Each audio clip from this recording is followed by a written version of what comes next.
Hi hello ನಮಸ್ತೆ, ನಾನು Sheela C Shetty, fashion and lifestyle journalist. ನೀವು ನೋಡ್ತಾ ಇದ್ದೀರಾ ವಿಶ್ವವಾಣಿ ಟಿ ವಿ ಸ್ಪೆಷಲ್.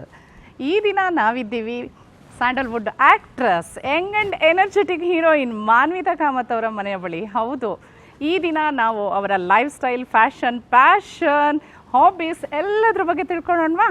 ಬನ್ನಿ ಹಾಗಾದರೆ. ಮೊನ್ನೆ ನಾನು ಮಾಸ್ಟರ್ಸ್ ಮುಗಿಸ್ಕೊಂಡು ಬಂದಿದ್ದೀನಿ. ಅಂದರೆ ಫುಲ್ ಟೈಮ್ ಕಾಲೇಜ್ಗೆ ಹೋಗಿ ಜೇನ್ CMS ಅಲ್ಲಿ I did my masters in media studies. Graduation ಮುಗೀತು, ರೇಡಿಯೋ ಮಿರ್ಚಿನಲ್ಲಿ RJ ಆಗಿ ಸೇರಿಕೊಂಡೆ. ನಾನು BKFM ಅಲ್ಲೆಲ್ಲ ನಾನು ಇಂಟರ್ನ್ಶಿಪ್ ಮಾಡಿದಾಗ ರಾಜ್ ಬಿ ಶೆಟ್ಟಿ ಅವರು ಅಲ್ಲಿ RJ ಆಗಿದ್ರು. ಸೊ ನಾವು ರಾಜಣ್ಣ ಅಣ್ಣ ಅಂತ ಆವಾಗಲೇ ಕರಿತಾ ಇದ್ವಿ. ಸೊ ಆಕ್ಟ್ರೆಸ್ ಮಾನ್ವಿತನ್ನ ನಾವು ಮುಂದೆ ಈ ಪ್ರೊಡಕ್ಷನ್ ಹೌಸ್ಗಳಲ್ಲಿ ಡೈರೆಕ್ಟರ್ ಆಗಿ ನೋಡ್ಬೋದಾ? ಅಂದ್ರೆ I want to be an all rounder. ತಲೆಯಲ್ಲಿ ತುಂಬಾ ವಿಷಯಗಳು ನಡೆಯುತ್ತೆ, ಅಂದ್ರೆ ಅದು ಎಕ್ಸಿಕ್ಯೂಟ್ ಮಾಡ್ಬೇಕದು. ನನ್ನ ಪ್ರೊಡಕ್ಷನ್ ಹೌಸ್ ಅಫ್ಕೋರ್ಸ್ ಮಾಡಬೇಕು, ಅದ್ರ ಜೊತೆಗೆ ಒಳ್ಳೆ ಇನ್ವೆಸ್ಟರ್ಸ್ಗಳು, ಒಳ್ಳೆ ಪ್ರೊಡ್ಯೂಸರ್ಸ್ ಸಿಕ್ಕಿದ್ರೆ ಕೊಲಾಬ್ರೇಟ್ ಮಾಡಿ ಮಾಡಬೇಕು ಅಂತ. ಈ ಪ್ರಾಜೆಕ್ಟ್ಸ್ಗಳು ಹುಡ್ಕೊಂಡು ಬರಬೇಕು, ಅಂದರೆ ಒಳ್ಳೆ ಟ್ಯಾಲೆಂಟ್ಸ್ಗಳು ಇಂಟ್ರಡ್ಯೂಸ್ ಆಗಬೇಕು, ಜಾನ್ರಾದಿಂದ ಏನೋ ಒಂದು ಡಿಫ್ರೆನ್ಸ್ ಮಾಡಬೇಕು, ಒಂದು ರೆಫರೆನ್ಸ್ ಪಾಯಿಂಟ್ ಕ್ರಿಯೇಟ್ ಮಾಡಬೇಕು. So this is my favourite spot, balcony. So ಇಲ್ಲಿ ನಾನು ಕೂತ್ಕೊಂಡು ಕಾಫಿ ಕುಡಿತೀನಿ. It's a small, nice, sweet, rented apartment. So please don't judge me if the things are haywire. ಜನರಿಗೆ ಹೇಳ್ತೀನಿ ಫಸ್ಟ್ ಆಫ್ ಆಲ್. ನ್ಯಾಚುರಲ್ ಆಗಿ ಹೇಗೆ ಮಾನ್ವಿತಾ ಅವರು ಹೇಗಿರ್ತಾರೆ, ಹೇಗೆ ಅವರು ಹಿಂಗಿರಲ್ಲ, ಇನ್ನ ಸಕ್ಕತ್ತಾಗಿ ಇಟ್ಟಿರ್ತೀವಿ ನಾವು ಮನೇನ. ಬಟ್ ಅವ್ರು ಒಂದ್ ವಾರದಿಂದ ಇಲ್ದಿರೋದ್ರಿಂದ ನಾನು ಒಂದ್ ವಾರದಿಂದ ನಾನೇ ಎಲ್ಲ ಕೆಲಸಗಳು ಅದು ಇದು ಎಲ್ಲ ಮ್ಯಾನೇಜ್ ಮಾಡ್ತಿರೋದ್ರಿಂದ it's little messy. Okay, Manvita, ನೀವು ಬುಕ್ ಲವರಾ? Yeah, I am currently hooked on to this the blast of anthology. ಇದು ಅಂದ್ರೆ ಆಂಥಾಲಜಿ ಅಂದ್ರೆ ಒಂದು 4 ಪಾರ್ಟ್ಸ್ ಅಲ್ಲಿ ಬರುತ್ತೆ. ವಾಲ್ಯೂಮ್ 2 ಓದ್ತಾ ಇದ್ದೀನಿ, ಪಲ್ಪ್ ಫಿಕ್ಷನ್ ಇದು. ಬಟ್ ಇದು Tamil pulp fiction. The palace of Kottaipuram ಬಗ್ಗೆ, ಮತ್ತೆ ಇಂದ್ರ ಸುಂದರ್ ರಾಜನ್ ಅವರ ಒಂದು ಏನೋ ಪರ್ಸ್ಪೆಕ್ಟಿವ್ ಅಲ್ಲ ಈ ಒಂದು ಕತೆ ಹೋಗುತ್ತೆ ಇದು. ಅಂದ್ರೆ ದಿಸ್ ಸಮಥಿಂಗ್ ದಟ್, ಅಂದರೆ ಇದು ಟ್ರಾನ್ಸ್ಲೇಟ್ ಮಾಡಿರೋದು ಪ್ರೀತಮ್ ಕೆ ಚಕ್ರವರ್ತಿ ಅಂತ, ಎಡಿಟೆಡ್ ಬೈ ರಾಕೇಶ್ ಖನ್ನಾ. ತುಂಬಾ ಚೆನ್ನಾಗಿ ಬರೆದಿದ್ದಾರೆ.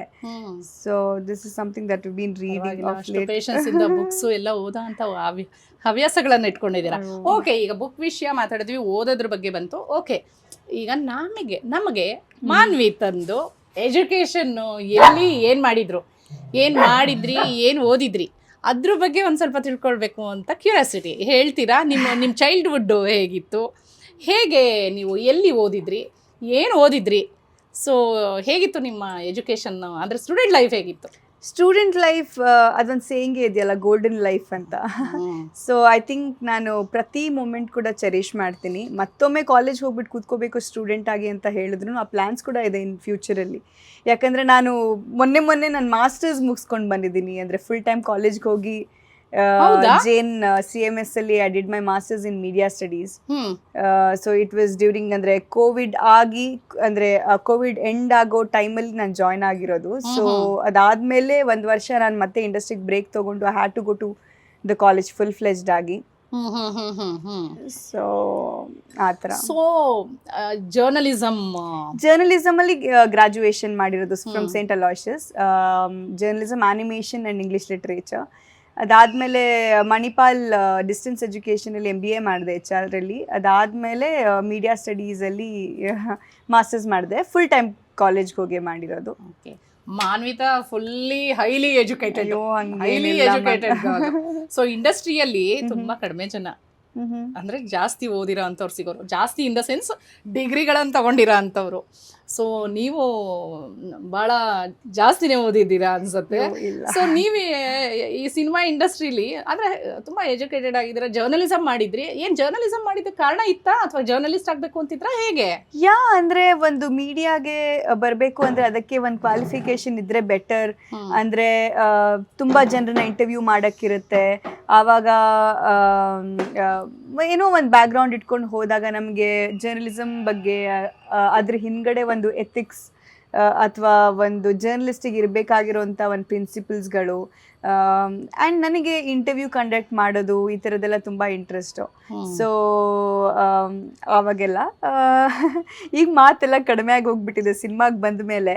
ಸೊ ಯಾರಾದರೂ ಮಾತಾಡ್ಸಿದ್ರೆ ಮಾತ್ರ ಮಾತಾಡ್ತೀನಿ, ಇಲ್ಲ ಯಾಕೆಂದರೆ ನನ್ನ ಪ್ರಪಂಚ ಈಗ ಬೇರೆ ಆಗೋಗ್ಬಿಟ್ಟಿದೆ, ತುಂಬ ಒಂದು ಕ್ರಿಯೇಟಿವ್ ಝೋನ್ಗೆ ಹೋಗ್ಬಿಟ್ಟಿದ್ದೀನಿ ನಾನು. ಸೊ ಆ ಝೋನಲ್ಲಿ ಮಾತು ಕಮ್ಮಿ, ಕೆಲಸ ಜಾಸ್ತಿ, ಬರವಣಿಗೆ ಜಾಸ್ತಿ, ಬ್ರೈನ್ ಸ್ಟಾರ್ಮಿಂಗ್ ಜಾಸ್ತಿ. ನೀವು ಬರವಣಿಗೆಯಲ್ಲೂ ಇದ್ದೀರಾ, ಬರಿತಾ ಇರ್ತೀರಾ, ಏನಾದ್ರೂ ಬರ್ದಿದ್ದೀರಾ? ಹಾ, ಬರ್ದಿದ್ದೀನಿ. ತುಂಬಾ ಸ್ಕ್ರಿಪ್ಟ್ಸ್ಗಳು ಬರ್ದಿದ್ದೀನಿ. ಒಂದು 4-5 ಸ್ಕ್ರಿಪ್ಟ್ಸ್, ಬೌಂಡ್ ಸ್ಕ್ರಿಪ್ಟ್ಸ್ ರೆಡಿ ಇದೆ ನಂದು. ಹೌದು. ಸಿನಿಮಾ ರಿಲೇಟೆಡ್ ಫೀಚರ್ ಸಿನಿಮಾಗೇನೆ. ಓಕೆ, ಅಂದ್ರೆ ನಿಮ್ಮ ಐಡಿಯಾ, ಅದನ್ನ ಸ್ಕ್ರಿಪ್ಟ್ ನ ನೀವೇ ಏನಾದ್ರು ನಿಮ್ಮ ಪ್ರೊಡಕ್ಷನ್ ಹೌಸ್ ಇಂದ ಮಾಡ್ಬೇಕು ಅಂತ ಆಸೆ ಇದೆ. ನನ್ನ ಪ್ರೊಡಕ್ಷನ್ ಹೌಸ್ ಆಫ್ ಕೋರ್ಸ್ ಮಾಡ್ಬೇಕು. ಅದ್ರ ಜೊತೆಗೆ ಒಳ್ಳೆ ಇನ್ವೆಸ್ಟರ್ಸ್ ಗಳು, ಒಳ್ಳೆ ಪ್ರೊಡ್ಯೂಸರ್ಸ್ ಸಿಕ್ಕಿದ್ರೆ ಕೊಲಾಬ್ರೇಟ್ ಮಾಡಿ ಮಾಡ್ಬೇಕು ಅನ್ನೋ ನಿಮ್ದು ಪ್ರೊಡಕ್ಷನ್ ಹೌಸ್ ಇದೆಯಾ ಅಥವಾ? ಹೌದು, ಸ್ಟುಡಿಯೋ ಮ್ಯಾನಿಕಿನ್ ಅಂತ ಹೇಳ್ಬಿಟ್ಟು ಒಂದು ಅನಿಮೇಷನ್ ಬೇಸ್ಡ್ ಒಂದು ಪ್ರೊಡಕ್ಷನ್ ಹೌಸ್ ನ ಲಾಂಚ್ ಮಾಡಿದ್ವಿ. ಸೊ ಒಳ್ಳೆ ಇನ್ವೆಸ್ಟರ್ಸ್ ಗಳು ಸಿಕ್ಕಿದ್ರೆ, ಲೈಕ್ ಮೈಂಡೆಡ್ ಪೀಪಲ್ ಸಿಕ್ಕಿದ್ರೆ 100% ಸಿನಿಮಾ ಮಾಡ್ತೀನಿ. For me it's not about okay, you have money and you're the producer and you just want to be the producer on set. So I don't want to work with such people andre who are very andre commercial aspect ಕಿಂತ ಒಂದು ಬೇರೆ ಲೆವೆಲಲ್ಲಿ ಯೋಚನೆ ಮಾಡ್ತಾರಲ್ಲ. ಅಂದರೆ cinema ಅಂದರೆ ಸುಮ್ಮನೆ ಶೋಕಿ ಅನ್ನೋ ಥರದಲ್ಲಿ.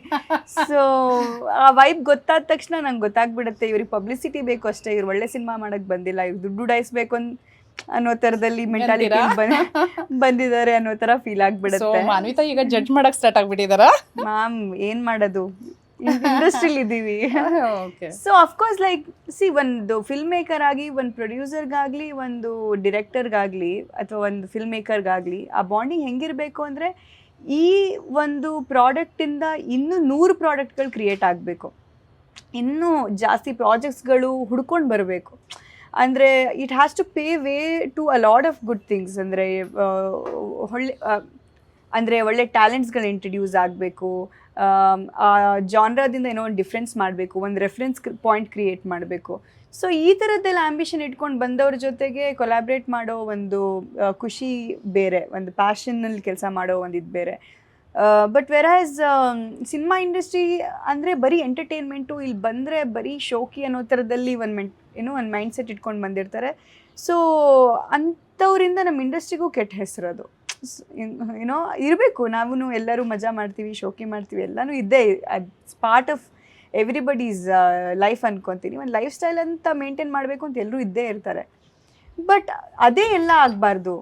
ಅಂದರೆ ಸಿನಿಮಾದಲ್ಲಿ ಒಂದು ಆರ್ಟ್ ಅಥವಾ ಒಂದು ಕತೆ ಹೇಳೋಕ್ಕೆ ನಾವೇನು ಹೊರಟಿರ್ತೀವಿ, ಅದು ಫಸ್ಟ್ ಪ್ರಿಯಾರಿಟಿ ಆಗಿರಬೇಕು. ಬೇರೆದೆಲ್ಲ ಅದ್ರ ರಿಸಲ್ಟ್ ಆಗಿರಬೇಕು. ಅಂದರೆ ಒಂದು ಸಿನಿಮಾ ಹಿಟ್ಟಾದಮೇಲೆ ಒಂದು ಪಾರ್ಟಿ ಎಂಜಾಯ್ ಮಾಡೋದು, ಸಿನಿಮಾ ಸೋತಾಗಲೂ ನಮಗೆ ಇಷ್ಟು ಎಫರ್ಟ್ ಹಾಕಿದ್ದೀವಿ, that's okay, the effort fail ಆಗಲಿಲ್ಲ, ಓಕೆ, ರಿಸಲ್ಟ್ ನಮ್ಮ ಕೈಯಲ್ಲಿಲ್ಲ, ಮೇ ಬಿ ನಾನು ಬೆಟರ್ ಏನೋ ಮಾಡ್ತೀನಿ. ಸೊ ಅಲ್ಲೂ ಒಂದು ಪಾರ್ಟಿದು ಒಂದು ಸೆಲೆಬ್ರೇಷನ್ ಮಾಡೋದು ಬೇರೆ. That's a different thing whole together. But then wasting money unnecessary, it's not something which I would vouch for.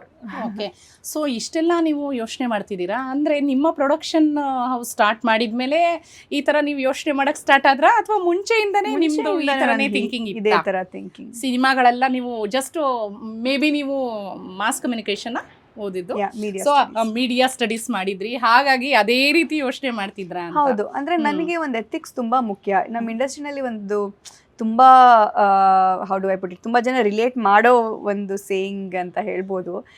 Especially ಈಗ ನಿಮ್ಮ ಹತ್ರ ಒಂದು ಐಡಿಯಾ ಇದೆ ಅಂತ ಅಂದ್ಕೊಳ್ಳಿ, ಆ್ಯಂಡ್ ನಾನು ನಿಮ್ಮ ಜೊತೆ ಬ್ರೈನ್ ಸ್ಟಾರ್ಮ್ ಮಾಡ್ತಿದ್ದೀನಿ, ಆ್ಯಂಡ್ ನಾನು ನಿಮ್ಮ ಐಡಿಯಾ ತೊಗೊಂಡು ನಿಮ್ಗೆ ಹೇಳಿದೆ, ನಾನು ನನ್ನ ಬೇರೆ ರಿಸೋರ್ಸಸ್ ಜೊತೆ ಹೋಗ್ಬಿಟ್ಟು ಎಕ್ಸಿಕ್ಯೂಟ್ ಮಾಡಿದ್ವಿ.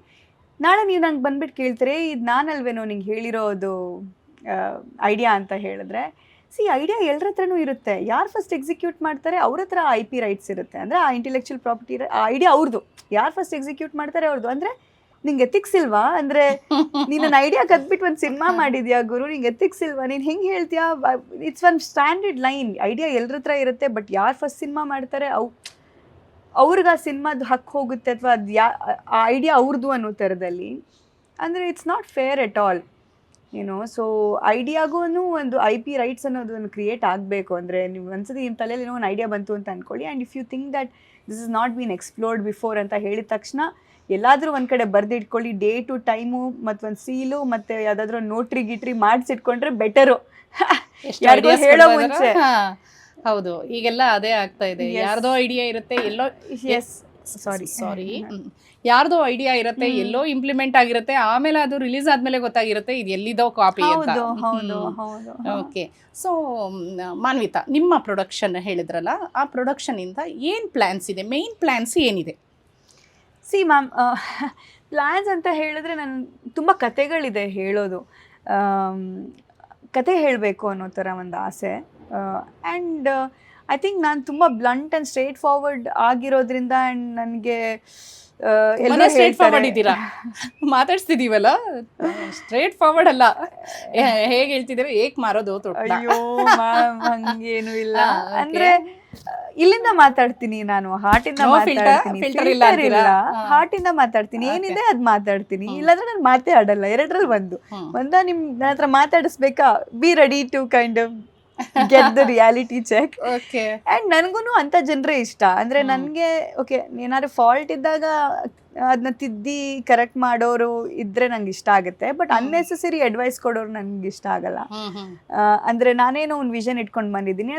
ಅಂದ್ರೆ ಆ ಫೇಸಲ್ಲಿ ಒಂದು ಫೇಸ್ ಇತ್ತದು, ಎಲ್ಲಾರು ಹೇಳೋದು ಕೇಳೋದು ಮುಗೀತು. ಈಗ ಒಂದ್ ಬೇರೆ ತರನೇ ಒಂದ್ ಜೀವನ ನೋಡ್ತಿದ್ದೀನಿ ನಾನು. ಅಂದ್ರೆ ಮೆಚೂರ್ಡ್ ಮೈಂಡ್ ಇಂದ ಥಿಂಕ್ ಮಾಡ್ತೀರಾ ಎಲ್ಲ? ಹೌದು ಹೌದು. ಅದರಿಂದ ಯೂಸ್ ಆಗತ್ತಾ ಇಲ್ವಾ? ಟೈಮ್ ವೇಸ್ಟ್, ಮಾತಂದ್ರೆ ತುಂಬಾ ಟೈಮ್ ವೇಸ್ಟ್ ಅದು. ಅಂದ್ರೆ ಎಲ್ಲರ ಮಾತು ಹೌದು, time is money, time is energy. So unnecessary ಆ ಮಾತುಗಳಲ್ಲಿ ನನ್ಗೆ ಅದು ಟೈಮ್ ವೇಸ್ಟ್ ಮಾಡಕ್ ಇಷ್ಟ ಇಲ್ಲ. ಮಾನ್ವಿತಾ ಬದಲಾಗಿದ್ದಾರೆ. ಸೊ ಮಾನ್ವಿತಾ ಮಾತಾಡೋದ್ರಿಂದ ಹಿಡಿದು ಮಾನ್ವಿತಾ ಬದಲಾಗಿದ್ದಾರೆ. ಹಂಗೇನಿಲ್ಲ ಮ್ಯಾಮ್. ನಿಮ್ದೇ ಆದ ಪ್ರೊಡಕ್ಷನ್ ಹೌಸ್ ಸ್ಟಾರ್ಟ್ ಮಾಡಿದ್ಮೇಲೆ ನೀವು ಸ್ವಲ್ಪ ಬಿಸ್ನೆಸ್ ವುಮನ್ ತರ ಯೋಚನೆ ಮಾಡ್ತಾ ಇದ್ದೀರಾ? ಹೌದು ಹೌದು ಹೌದು, ಮಾಡ್ಲೇಬೇಕು. ಇಲ್ಲ ಅಂದ್ರೆ ನಮ್ ಹೆಣ್ಮಕ್ಳಿಗೆ ತುಂಬಾ ಕಷ್ಟ ಇದೆ. ಅಂದ್ರೆ ಇಟ್ಸ್ ನಾಟ್ ಈಸಿ. ನಿಮ್ಗೂ ಗೊತ್ತಿರುತ್ತೆ, ನಾನು ಹೇಳೋದೇನು ಬೇಡ. ಯಾವ್ಯಾವ ಥರ ಡಿಸ್ಪ್ಯಾರಿಟಿಗಳು ನಡೆಯುತ್ತೆ, ಹೈರಾರ್ಕೀಸ್ ಹೇಗಿರುತ್ತೆ, ಜೆಂಡರ್ ಸ್ಟೀರಿಯೋಟೈಪಿಂಗ್ ಹೆಂಗೆ ನಡೆಯುತ್ತೆ. ಅದರಲ್ಲೂ ನೀವು ಡೈರೆಕ್ಟರ್ ಅಂತ ಹೇಳಿದ ತಕ್ಷಣ ಅದಕ್ಕೊಂದು ಬೇರೆ ಬಾಡಿ ಲ್ಯಾಂಗ್ವೇಜು ಒಂದು, ಅಂದರೆ a good looking girl cannot be a technician. I'm sorry, I'm not claiming that. Oh, maybe, yeah, I am a good looking. ಅಲ್ಲ, ನೀವು ಹೇಳೋದಲ್ಲ ಎಲ್ರಿಗೂ ಗೊತ್ತು. Manvita is very good looking and very beautiful actress in the sandalwood ಅಲ್ವಾ? So but ಅದರಲ್ಲೂ ಒಂದು ಸ್ಟೀರಿಯೋಟೈಪಿಂಗ್ ಮಾಡ್ತಾರೆ. ಅಂದ್ರೆ ಇಟ್ಸ್ ದೇರ್. ಅಲ್ಲ, ಅದು ಎಲ್ಲಾ ಫೀಲ್ಡ್ ಅಲ್ಲೂ ಇದ್ದೇ ಇರುತ್ತೆ. ಸೊ ನಾವ್ ಅದನ್ನ ಯಾವ ತರ ಮೆಟ್ ನಿಲ್ತೀವಿ ಅನ್ನೋದು ತುಂಬಾ ಇಂಪಾರ್ಟೆಂಟ್ ಆಗುತ್ತೆ. ಸೊ ಆಕ್ಟ್ರೆಸ್ ಮಾನ್ವಿತನ್ನ ನಾವು ಮುಂದೆ ಈ ಪ್ರೊಡಕ್ಷನ್ ಹೌಸ್ ಗಳಲ್ಲಿ ಡೈರೆಕ್ಟರ್ ಆಗಿ ನೋಡ್ಬೋದಾ? ಯಾ, ಅಂದ್ರೆ I want to be an all rounder. ನಾನು ಅಂದ್ರೆ ನಾನು ತಲೆಯಲ್ಲಿ ತುಂಬಾ ವಿಷಯಗಳು ನಡೆಯುತ್ತೆ. ಅಂದ್ರೆ ಅದು ಎಕ್ಸಿಕ್ಯೂಟ್ ಮಾಡ್ಬೇಕದು. ಇಲ್ಲ ಅಂದ್ರೆ ಎಲ್ರು ಅದೇ ಹೇಳ್ತಾರೆ. ಅಂದ್ರೆ ಅದು ಎಕ್ಸಿಕ್ಯೂಟ್ ಮಾಡೋ ತನಕನೂ ಅದು ನಿನ್ನ ಐಡಿಯಾ ಅಲ್ಲ. ಸಿ ಐ ಅಂಡರ್ಸ್ಟ್ಯಾಂಡ್ ವೆನ್ ಈಗ ನಾನು ನೀವು ಬ್ರೈನ್ ಸ್ಟಾರ್ಮ್ ಮಾಡೇ ಇರಲ್ಲ. ನಿಮ್ಮ ತಲೆಯಲ್ಲೂ ಅದೇ ಐಡಿಯಾ ಇರುತ್ತೆ, ನನ್ನ ತಲೆಯಲ್ಲೂ ಅದೇ ಐಡಿಯಾ ಇರುತ್ತೆ. ನೀವು ಬೇಗ ಎಕ್ಸಿಕ್ಯೂಟ್ ಮಾಡಿರ್ತೀರ. ಆವಾಗ ಅಟ್ಲೀಸ್ಟ್ ನನಗೆ ಗುರು ಗುಡ್, ಅವ್ರು ಎಕ್ಸಿಕ್ಯೂಟ್ ಮಾಡಿದ್ರಲ್ಲ, ನನ್ನ ತಲೆಯಲ್ಲಿ ಐಡಿಯಾ ಇತ್ತು ಅಷ್ಟೇ. ಆದ್ರೆ ನಾನು ಹೇಳಿರೋ ಐಡಿಯಾ ನೀವು ತಗೊಂಡು ಎಕ್ಸಿಕ್ಯೂಟ್ ಮಾಡಿದಾಗ ಮಾತ್ರ ನನಗೆ ಸಿಟ್ಟು ಬರುತ್ತೆ ನಿಮ್ಮ ಮೇಲೆ. ಹೌದು, ನನಗೆ ಹೇಳ್ದೆ ಮಾಡಿದ್ರಲ್ಲ ಇವ್ರು. ನನ್ನ ಹತ್ರ ಎಲ್ಲ ಕುತ್ಕೊಂಡು ಕೇಳ್ಬಿಟ್ಟು ಕತೆ ಗೀತೆ ಎಲ್ಲ ಕೇಳಿ ಐಡಿಯಾ ತಗೊಂಡು ನನಗೆ ಹೇಳ್ದೆ ಮಾಡಿದ್ರಲ್ಲ. ಮತ್ತು ಇಲ್ಲೇನಂತ ಹೇಳಿದ್ರೆ ಕನ್ಫ್ರಂಟ್ ಮಾಡಿದವರೇ ಆ್ಯಕ್ಚುಲಿ ಅವ್ರ ಮೇಲೇನೆ ಎಲ್ಲ ಬರೋದು. ಅಂದ್ರೆ ಹೆವಿ ಮಾತಾಡ್ತಾರೆ ಇವರು ಅನ್ನೋ ಥರ. ಅಂದ್ರೆ ಸೊ ಈ ಪ್ರೊಡಕ್ಷನ್ ಅಲ್ಲಿ ನಿಮ್ಮ ಓನ್ ಅದ್ರ ಹೆಸರು ಇನ್ನೊಂದ್ಸರಿ ಹೇಳ್ತೀರಾ? ಸ್ಟುಡಿಯೋ ಮ್ಯಾನಿಕಿನ್. ಸೊ ಮ್ಯಾನಿಕಿನ್ ಅಲ್ಲೇ ನಾನು ಬೇರೆ ಬೇರೆ ಸ್ಟ್ರೀಮ್ ನ ಡಿಸ್ಕವರ್ ಮಾಡಿದೀನಿ. ಒಂದು ಅನಿಮೇಷನ್ ಇಂದ ಶುರು ಮಾಡಿದ್ದು. ಬಿಕಾಸ್ ಏನ್ ಆಕ್ಚುಲಿ ಅನಿಮೇಷನ್ ಏನದು, ಅದು ವರ್ಕ್ ನೇಚರ್ ಏನು, ಅದ್ರ ಬಗ್ಗೆ ಒಂದು ಬ್ರೀಫ್ ಆಗಿ ಹೇಳ್ತೀರಾ? Yeah ma'am, sure. ಸೊ 2019-20 ಟೈಮಲ್ಲಿ ನಾನು ನನ್ನ ಕಸಿನ್ ಅವರ ವೈಫ್ ಅಂಕಿತಾ ಕಿನಿ ಅಂತ NID ನಲ್ಲಿ ಅವರು ಆಲಮ್ನಸ್ ಅವರು. ಸೊ ನಾವು ಬ್ರೈನ್ ಸ್ಟಾರ್ಮ್ ಮಾಡ್ಬೇಕಾದ್ರೆ ಹುಟ್ಕೊಂಡಿರೋ ಒಂದು ಹೆಸರು ಮ್ಯಾನಿಕಿನ್ ಅಂತ. ಮ್ಯಾನಿ ಅಂದ್ರೆ ನಾನ್ ಮಾನ್ವಿತಾ, ಕಿನ್ ಅಂತ ಅವ್ರ ಹೆಸರಿಂದ ತಗೊಂಡಿದ್ದು. But she is not with the company anymore. ಅವರು ಅವ್ರದೇ ಓನ್ ಏನೋ ಶುರು ಮಾಡಿದ್ದಾರೆ. I am really happy for her. So ಕಿನ್ ಅಂದ್ರೆ ನಾನು ಈಗ ಅದನ್ನ ಫ್ಯಾಮಿಲಿ ಅಥವಾ ಕಿನ್ ಅಂದರೆ ಫ್ಯಾಮಿಲಿ ಅನ್ನೋ ಥರದಲ್ಲಿ, ಅಂದರೆ ಮ್ಯಾನಿ ಅಂದರೆ ನಾನು, Manvitha extended family is mannequin okay ಅನ್ನೋ ಥರ ಅದನ್ನ ಒಂದು ಮೀನಿಂಗ್ನ ನಾವು ನಮಗೆ ಬೇಕಾಗಿರೋ ಥರ ಆಪ್ಟ್ ಆಗಲಿ ಅನ್ನೋ ಥರದಲ್ಲಿ ನಾವು ಮಾಡ್ಕೊಂಡಿದ್ದೀವಿ. ಸೊ ಆ್ಯನಿಮೇಷನ್ ಅಂದರೆ ನನಗೆ ಲೈವ್ ಆ್ಯಕ್ಷನ್ ಫಿಲ್ಮ್ ಮೇಕಿಂಗಲ್ಲಿ, ಅಂದರೆ ನಾವೇನು ಸಿನಿಮಾ ಮಾಡ್ತೀವಿ ಫೀಚರ್ ಫಿಲ್ಮಲ್ಲಿ ಮಾಡದೇ ಇರೋ ಎಷ್ಟೋ ವಿಚಾರಗಳು ಆ್ಯನಿಮೇಷನಲ್ಲಿ ಮಾಡೋಕ್ಕಾಗುತ್ತೆ ಅನ್ನೋ ಥರದಲ್ಲಿ. ಆ್ಯಂಡ್ ನನ್ನ ತಲೆಯಲ್ಲಿ ಎಲ್ಲರೂ ಒಂಥರ ಆನಿಮೇಷನ್ ಕ್ಯಾರೆಕ್ಟರ್ ಥರನೇ ಕಾಣಿಸ್ತಾರೆ, ಅಂದರೆ ಎಲ್ರೂ ಒಂಥರ ಏನಾದ್ರೂ ಸ್ಟಡಿ ಮಾಡಿದೀರಾ, ಏನಾದ್ರೂ ಕೋರ್ಸ್ ಮಾಡಿದೀರಾ? ಅಂದ್ರೆ ನನ್ನ ಗ್ರಾಜುಯೇಷನ್ ನಾನು 3 years ಅಲಾಶಸ್ ಅಲ್ಲಿ ಆನಿಮೇಷನ್ ಅಲ್ಲಿ ಮಾಡಿದ್ದೆ. ಎಲ್ಲಿ ಮಾಡಿದ್ದು? ಸೆಂಟ್ ಅಲಾಶಸ್ ಮಂಗಳೂರಲ್ಲಿ. ಓಕೆ ಓಕೆ, ಮಂಗಳೂರಲ್ಲಿ ಸ್ಟಡೀಸ್ ಮಾಡಿದ್ರಿ. 10th ತನಕ ಕಳ್ಸ, ಚಿಕ್ಕಮಂಗ್ಳೂರ್ ಕಳ್ಸ. ಓ ನಮ್ಮೂರು. ಓ ಹೌದಾ? I am from Chikkamagaluru. Nice. ತುಂಬಾ ಬ್ಯೂಟಿಫುಲ್ ಪ್ಲೇಸ್ ಅಲ್ವಾ? ನಿಜ. ಕಳ್ಸ ಅಂತೂ ಇನ್ನು ಗ್ರೀನರಿ ಒಳಗಡೆನೆ ಇದೆ. ಹೌದು, ನನ್ನ ಮದ್ವೆ ಕಳ್ಸದಲ್ಲೇ ಆಗಿದ್ದು ಆಕ್ಚುಲಿ. ಹೌದು ಹೌದು. ಓಕೆ. ಸೊ ಕಳ್ಸಾದ ನಂತರ ಮ್ಯಾಂಗ್ಳೂರಲ್ಲಿ ನೀವು? ಅಂದ್ರೆ ಹುಟ್ಟಿದ್ ಮಂಗಳೂರು, ಬೆಳ್ದಿದ್ದೆಲ್ಲ ಕಳ್ಸ. ಅಂದ್ರೆ ತಾಯಿ ಊರು ಮಂಗಳೂರು, ತಂದೆ ಊರು ಕಾರ್ಕಳ, ಕಳಸ ಆ ಬೆಲ್ಟು. ಓಕೆ. ನಮ್ದು ಕರಿಕಾರ್ ಅಂತ ನಮ್ದು ಫ್ಯಾಮಿಲಿ ಹೆಸರು. ಹೌದು, ಅಲ್ಲೆಲ್ಲ ಚಿಕ್ಕಮಗಳೂರಲ್ಲೆಲ್ಲ ಎಲ್ಲ ಫ್ಯಾಮಿಲಿ ನೇಮ್ಸ್ ಇರುತ್ತೆ. ಹೌದು ಹೌದು. So I am very happy you are from Chikkamagaluru. Thank you ma'am. ತುಂಬಾ ಜನ ಗೊತ್ತಿರಲ್ಲ ಚಿಕ್ಕಮಗಳೂರು ಹುಡುಗಿ ಮಾನ್ವಿತಾ. ಚಿಕ್ಕಮಗಳೂರು, ಮಂಗಳೂರು. ಚಿಕ್ಕಮಗಳೂರು ಅಂದ್ರೆ ಚಿಕ್ಕಮಗಳೂರಲ್ಲೂ ಕಳಸ ಅಂತ ಸ್ಪೆಸಿಫಿಕ್ ಆಗಿ ನಾನು ಮೆನ್ಷನ್ ಮಾಡ್ಲೇಬೇಕಾ? ಹೌದಾ? ಅಷ್ಟೊಂದು ಪ್ರೀತಿನ ಕಳ್ಸಾದ್ಮೇಲೆ? ಹೌದು, ಖಂಡಿತ. ನಮ್ಮೂರಲ್ವಾ? ಓಕೆ. ಸೊ ಆ ಗ್ರೀನರಿ, ಆ ಹಸಿರು ಇದ್ರ ಮಧ್ಯ ನೀವು ಬೆಳೆದಿದ್ದೀರಾ, ಅಲ್ಲೇ ಓದಿದ್ದ? ಎಲ್ಲಿ ತನಕ ಓದಿದ್ರಿ? 10th ತನಕ ಕಳ್ಸದಲ್ಲೇ ಓದಿದ್ರ? ಹೌದು. ಸೊ ನಿಮಗೆ ಕಳ್ಸದ ಇಂಚು ಜಾಗಗಳು ಗೊತ್ತು ಅನ್ಸುತ್ತೆ. ಹೌದು ಹೌದು ಹೌದು. ಎಲ್ರು ಫ್ಯಾಮಿಲಿ ತರ ಅಲ್ಲಿ, ಎಲ್ರು ಫ್ಯಾಮಿಲಿ. ಓಕೆ.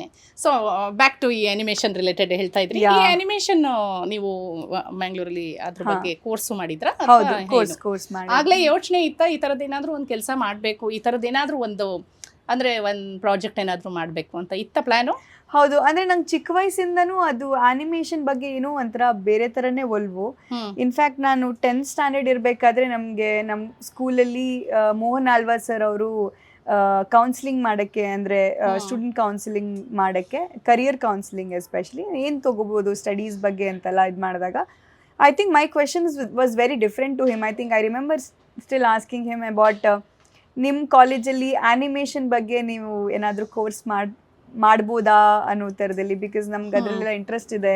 ದಕ್ಷಿಣ ಭಾರತದಲ್ಲಿ ತುಂಬ ಕಡಿಮೆ ಆ ಕೋರ್ಸ್ಗಳು ನೋಡೋಕ್ಕೆ ಸಿಗುತ್ತೆ ಅಂತ ನಾನು 10th ಇದ್ದಾಗ ಅವ್ರ ಹತ್ರ ಕೇಳಿದ್ದೆ. ಅವರು ಅದಕ್ಕೆ ಡಿಮ್ಯಾಂಡ್ ಅಂತ ಕ್ರಿಯೇಟ್ ಆದಾಗ 100% ಆಗುತ್ತೆ ಅನ್ನೋ ಥರ ಏನು ಉತ್ತರ ಕೊಟ್ಟಿದ್ರು. ಅದಾದಮೇಲೆ ನಾನು 11th 12th ಸೈನ್ಸ್ ತೊಗೊಂಡೆ ಶಾರದಾ ಕಾಲೇಜಲ್ಲಿ. ಅದಾದಮೇಲೆ ಸೇಂಟ್ ಅಲಾಶಿಯಸಲ್ಲಿ ಆನಿಮೇಷನ್ ಇದೆ ಅಂತ ಗೊತ್ತಾಯಿತು. ಈಗ ಅವ್ರು BSc-ನಲ್ಲೂ ಮಾಡಿದ್ದಾರೆ, BSc ಇನ್ ಆನಿಮೇಷನ್. ಸೊ ನಾನು ಮೋಸ್ಟ್ಲಿ ಆ ಕೋರ್ಸ್ ಇವಾಗಿದ್ದಿದ್ರೆ ಮೋಸ್ಟ್ಲಿ BSc ಇನ್ ಆನಿಮೇಷನ್ನೇ ಮಾಡ್ತಾ ಇದ್ದೆ. ಸೊ ಜರ್ನಲಿಸಮ್ ಮೋಸ್ಟ್ಲಿ ತಗೋತಾ ಇರ್ಲಿಲ್ಲ ಅಂತೀನಿ. ಸೊ ಆ ಕಾಂಬಿನೇಷನ್ ಹಂಗಿತ್ತು. ಮೇನ್ ನನಗೆ ಇದ್ದಿದ್ದು ಆನಿಮೇಷನ್ ಬೇಕಂತ. ಸೊ ಅದ್ರ ಜೊತೆ ಟೋಟಲಿ ನಿಮಗೆ ಕ್ರಿಯೇಟಿವ್ ಫೀಲ್ಡ್ ಬೇಕಿತ್ತು. ಹೌದು ಅಲ್ವಾ? ಸೊ ಅದಕ್ಕೆ ಆನಿಮೇಷನ್ ತಗೊಂಡ್ವಿ. ಸೊ 2D 3D ಆವಾಗ ಆಗ್ಲೇ. ಹೌದು. ಆ್ಯಂಡ್ ನಾನು ಸ್ಕೆಚಿಂಗ್ ಎಲ್ಲ ಮಾಡ್ತೀನಿ, ಅಂದರೆ ಐ ಲವ್ ಆರ್ಟಿಸ್ಟಾ? ಆ ಥರ ಅಷ್ಟೊಂದೇನಂತಲ್ಲ, ಬಟ್ ನಂಗೆ ಡಿಸ್ನಿ ಕ್ಯಾರೆಕ್ಟರ್ಸ್ ಎಲ್ಲ ಸ್ಕೆಚ್ ಮಾಡೋದು, 2D ಕ್ಯಾರೆಕ್ಟರ್ ಸ್ಕೆಚ್ ಮಾಡೋದು ಎಲ್ಲ ಹಾಬಿ. ಚಿಕ್ಕ ವಯಸ್ಸಿಂದನೂ ತುಂಬ ಇಷ್ಟ ಡಿಸ್ನಿ ಕ್ಯಾರೆಕ್ಟರ್ಸ್ ಎಸ್ಪೆಷಲಿ ಸ್ಕೆಚ್ ಮಾಡೋಕ್ಕೆ. ಅದಾದಮೇಲೆ ಗ್ರಾಜುಯೇಷನ್ ಮುಗೀತು, ರೇಡಿಯೋ ಮಿರ್ಚಿನಲ್ಲಿ RJ ಆಗಿ ಸೇರಿಕೊಂಡೆ. ಹೌದಾ? ಅದಾದಮೇಲೆ ಏನು ಅನ್ನೋ ಥರದಲ್ಲಿ ಯೋಚನೆ ಮಾಡ್ತಾ ಇದ್ದೆ. ಸಿನಿಮಾಗಳದ್ದು ಆಫರ್ ಕೆಲವೊಂದೆಲ್ಲ ಬರ್ತಾ ಇತ್ತು. ಸೊ ಆವಾಗಷ್ಟು ನಾನು ಜಿಮ್ ಸೇರ್ಕೊಂಡಿದ್ದೆ. And thanks to my dad's genes that ತುಂಬ ಡಿಫ್ರೆನ್ಸ್ ಕಾಣಕ್ಕೆ ಶುರುವಾಯಿತು. ಆ್ಯಂಡ್ ಫೋಟೋಸ್ ಅಲ್ಲಿ ನನ್ನ ಕಲೀಗೊಬ್ಬರು RJ ಕಿರಣ್ ಅಂತ ಇದ್ರು. ಸೊ ಅವ್ರ ಹತ್ರ DSLR ಕ್ಯಾಮ್ರಾ ಇರ್ತಾ ಇತ್ತು. ಸೊ ಅವ್ರ ಹತ್ರ ದಿನ ಜಿಮ್ಗೆ ಹೋಗೋದು, ವರ್ಕೌಟ್ ಎಲ್ಲ ಆದಮೇಲೆ ಫೋಟೋಸ್ ತೆಗೆಸ್ಕೊಳ್ಳೋದು ಸ್ಟುಡಿಯೋಸಲ್ಲೆಲ್ಲ. ಸೊ ಆ ಫೋಟೋಸ್ಗಳೆಲ್ಲ ಆವಾಗ ಒಂದು ಸ್ವಲ್ಪ ಸರ್ಕ್ಯುಲೇಟ್ ಎಲ್ಲ ಆಗ್ತಾ ಇತ್ತು. ಆವಾಗ ಐ ಸ್ಟಿಲ್ ರಿಮೆಂಬರ್ ತುಂಬ ಜನ ಡೈರೆಕ್ಟರ್ಸ್ಗಳು ಬರ್ತಾ ಇದ್ರು. ಅದ್ರಲ್ಲಿ ಕೆಲವ್ರ ಹೆಸರು ನಾನು ಮೆನ್ಷನ್ ಮಾಡ್ಬೋದು ಅಂದರೆ ಐ ಥಿಂಕ್ ಪವನ್ ಕುಮಾರ್ ಅವರು, ಲೂಸಿಯಾ ಅವರು, ಅವ್ರ ಟೀಮ್ ಎಲ್ಲ ಬಂದಿದ್ರು. So that's how I know Pavan really well. And ಆವಾಗಿಂದನೂ ನಾವು ಸಿನಿಮಾದ ಬಗ್ಗೆ ತುಂಬ ಡಿಸ್ಕಸ್ ಮಾಡ್ತೀವಿ and all of that. And ಅದಕ್ಕಿಂತ ಮುಂಚೆ ನಾನು ಬಿಗ್ ಎಫ್ ಎಮ್ಮೆಲ್ಲ ನಾನು ಇಂಟರ್ನ್ಶಿಪ್ ಮಾಡಿದಾಗ ರಾಜ್ ಬಿ ಶೆಟ್ಟಿ ಅವರು ಅಲ್ಲಿ ಆರ್ಜೆ ಆಗಿದ್ರು. ಸೊ ನಾವು ರಾಜಣ್ಣ ಅಣ್ಣ ಅಣ್ಣ ಅಂತ ಆವಾಗಲೇ ಕರಿತಾ ಇದ್ವಿ. ಅದಾದಮೇಲೆ ಆವಾಗಲೇ ಅವ್ರು ತುಂಬ ಸೈಲೆಂಟ್ ಆ್ಯಂಡ್ ಅವ್ರ ಕೆಲಸ ಏನಿದೆ ಅದನ್ನು ಮಾಡಿಕೊಂಡು ಸ್ಕ್ರಿಪ್ಟ್ ಎಲ್ಲ ಚೆನ್ನಾಗಿ ಬರೆಯೋರು. ಅವ್ರ ವಾಯ್ಸ್ ತುಂಬ ಚೆನ್ನಾಗಿರ್ತಾ ಇತ್ತು. And I think night show ಎಲ್ಲ ಮಾಡ್ತಾಯಿದ್ರು ಅವರು. So I think that's the memory I have of him. And of course we have lot of debates and everything. Not that of course ಅವರಂತಲ್ಲ, ಐ ಥಿಂಕ್ ಎಲ್ಲರ ಜೊತೆನೂ it's the same equation with me. In case ಈಗ ನೀವೇನೇ ಒಂದು ಹೇಳಿದ್ರಿ ಅಂತ ಅನ್ಕೊಳ್ಳಿ, just because you are successful doesn't mean that I have to agree with you. So ಆ ಥರ I have my share of debate and arguments that I keep doing with all my colleagues. Yeah. So that I do. ಅದಾದ್ಮೇಲೆ ನನಗೆ ಕೆಂಡಸಂಪಿಗೆ ಸಿಕ್ತು. So ಅದ್ರಕ್ಕಿಂತ ಮುಂಚೆ ಉಳಿದವರು ಕಂಡಂತೆ team ಎಲ್ಲ ಬಂದಿತ್ತು. ನಾವೇನ್ ಮಾಡೋಣ ಈಗ, ಕಾಫಿ ಬ್ರೇಕ್ ಆಯ್ತು, ಕಾಫಿ ತಗೊಳ್ಳೋಣ. ಅದ್ರ ನಂತರ ನಿಮ್ಮ ಸಿನಿಮಾ, ಫ್ಯಾಷನ್, ಫಿಟ್ನೆಸ್ ಎಲ್ಲದ್ರ ಬಗ್ಗೆ ಕಂಟಿನ್ಯೂ ಮಾಡೋಣ. ಡನ್. ಓಕೆ.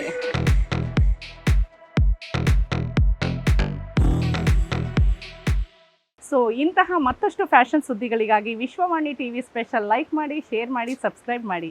Thank you.